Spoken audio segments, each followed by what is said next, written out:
And of course, yes, everybody have a dream, and our dream to have the global NOC team to have the following features. Predominantly, I can say that assurances. Predominantly, the dream is to make sure that all the critical assets are monitored and all the critical assets are having an ability to reach, and all the critical assets are correctly configured, and all the assets are delivered the right results. The second one is the compliances. Predominantly, we talk about it, there's plenty of service levels which used to give to our people. So the service levels are related to the project, service related are specific to a support function for the end user, for the some of the customers. So it is mandatory for us to ensure that those service levels are adhered to. The third one is the visibility. As I stated that we want to move and, uh, from an asset-based monitoring to a service-based monitoring and end-to-end services. We want to tie up all the components that provide us services. We want to know what even if there is a small failure of a component, how it can impact the services. We also build the DR services or BCP services and include as part of the NOC monitoring so that the real-time visibility of the desired service level of a service can be published. Then we have to optimize. I said TCO is a major thing. There is a need for us to reduce the total cost of ownership. And finally, the NOC tool provides only 60 to 70 percentage of the overall capability of the monitoring. Hence, there is a need for us to integrate the proposed NOC tool, integrate with the other tools such as application monitoring services, deep packet inspection. So as we stated that how these can be achieved. These can be achieved, or at least what we plan to use it is we need to set up a 24/7 platform monitoring. Even though we have a 24/7 NOC monitoring even today, these people need to be retrained, or these people or the monitoring way of doing it need a complete change.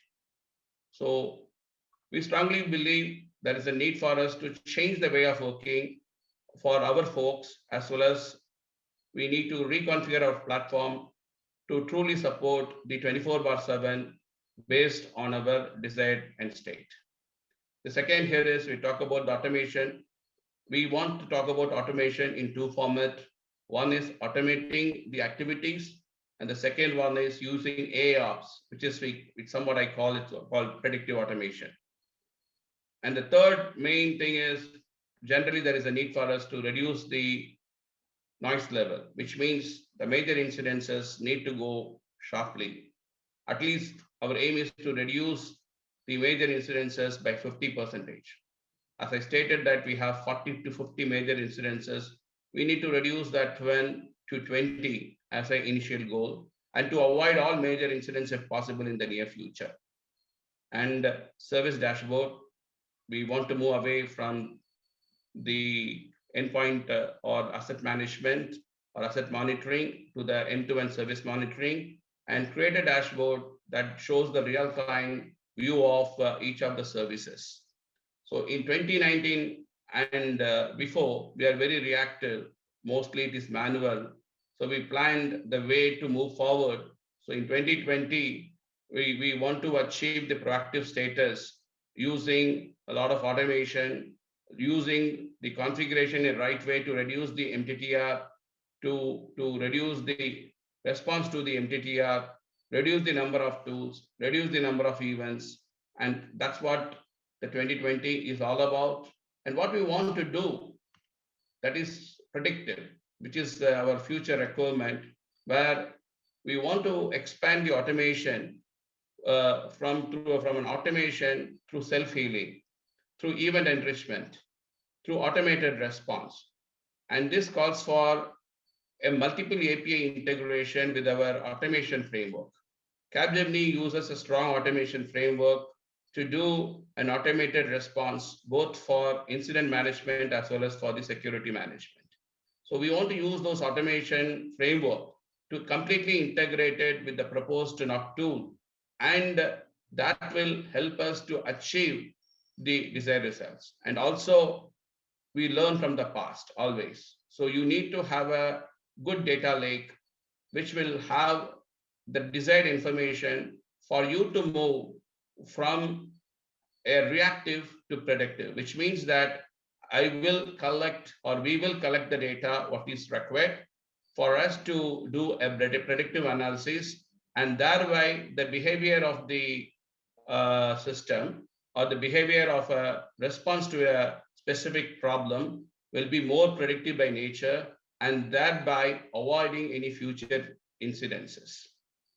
So here I'm going to talk about the desired end state, what we thought about, keeping in mind our existing ecosystem integration. ServiceNow is one of the key and robust platform Capgemini uses for our ITSM and the CMDB, which act as a single source of truth for asset and incident management. Along with that, we also have the other integration platforms like Shiva mentioned, Thousand Eye. We use it for monitoring critical intranet and internet services, which gives the end-to-end path analysis. NetScout for the deep packet inspection, and of course, Dynatrace, we use it for the application and performance management. On top of that, at the heart of it, Science Logic is the main monitoring tool. We use it to monitor the native devices like networks, servers, virtual machines, storage, cloud devices, and everything. And the primary function of that is to collect the events from these native devices, as well as the point solution and the APM tools what we use. The architecture of Science Logic has to be defined in such a way that it is scalable, redundant, and that's why we selected the on-prem solution, so that we can have this high availability mode configuration of these database servers, the front-end servers, and the collectors, which is distributed across Capgemini locations, which collects the logs from all these devices. So we do not want to stop only at the event monitoring from the Science Logic perspective. We also want to give the treatment for those particular events. So of course, we went ahead and integrated the CMDB with Science Logic, which gives the two-way view. It is important for us to capture all the attributes of these devices, so that when the incident is created, it has all the relevant information, and the resolver group can use that particular attributes to quickly solve that particular problem. So that's the CMDB sync which we have enabled. The next part is, of course, we have to suppress these events. We have to work on those events by enriching that. So we have created a triage between the tools. Science Logic, of course, is one of the tool which we have integrated with ServiceNow for CMDB and the incident integration. But along with that, we also used a tool called as Ansible, which is used for the orchestration and also for automation. So this triage, it really helps us to enrich the events. What it does primarily, when the event is triggered, Science Logic send that event or the incident information to Ansible, where we have created a lot of playbooks. The Ansible will then run these playbooks, which is nothing but the commands, and will fetch the information from the device and send it back to the Science Logic. Now, Science Logic will attach that particular data and into the incident, which send it to the ServiceNow team. And based on the attribute which is populated from the CMDB perspective, it then goes to the resolver group. And the engineer who works on that particular incident has all the information available in the ticket itself, so that he doesn't need to really work hard again to get into the devices to get this information. And this information is the real time. It's actually when the event triggered. It's not after the event. It is actually during the event. So that's a triage. That's a event enrichment which we have enabled. And we have not stopped only at that. We also need to do the end-to-end automation in terms of self-healing. So a lot of policies and the configuration we have done on the repetitive incidents where we can take the action, the tool can take the action and work with this Ansible platform to self-heal that particular incident. So you don't need any manual intervention to complete or close that particular incident. That's a automation platform which we have created. And Science Logic is a foundation for this AIOps. And with this integration, it helps to correlate the events from these multiple tools and isolate the issues much faster to reduce the event noise and as well as the MTTR of that incident. Transforming Capgemini to support the digital first would require a major shift in terms of tools, process, and technologies. So where should we begin now?